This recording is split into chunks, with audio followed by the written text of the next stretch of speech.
নমস্কার, আমি রিম্পা। ঘরকন্যা রিম্পার চ্যানেলে তোমাদের সকলের স্বাগতম।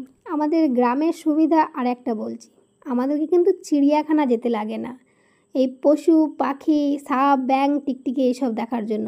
আমরা কিন্তু বাড়িতে বসেই এগুলোকে দেখতে পাই। এটাই হচ্ছে গ্রামের মজা। দিনের বেলা কিছু দেখতে পাবো আর রাত্রিতে তো আরও কিছু দেখতে পাবো।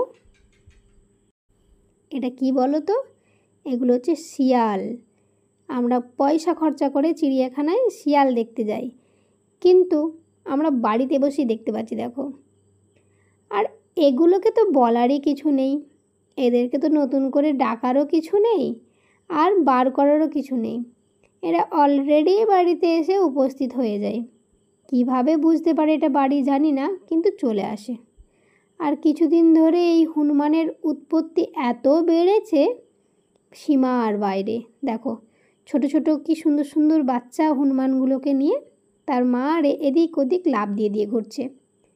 দেখো, দেয়াল পর্যন্ত বাদ নেই, দেয়াল বেয়ে বেয়ে ওপরে চলে যাচ্ছে। আর এটা কি বলো তো? একটা গরুর বাচ্চা, মানে ছোট গরু, যেটাকে আমরা বাছুর বলি। তো আমরা গ্রামে সবাই কিন্তু মিলে মিশে থাকি। মানুষজন যেমন থাকে, গরু ছাগল সাপ ব্যাঙ টিকটিকি সবাই থাকে। খুব রিস্কের মধ্যে দিয়েই থাকতে হয়। এটা কি পাখি সবাই জানিও কমেন্টে।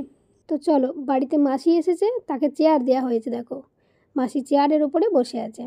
তো দেখা হবে পরে আবার একটা ভিডিওতে। ততক্ষণের জন্য সবাই সুস্থ থেকো, ভালো থেকো, টাটা।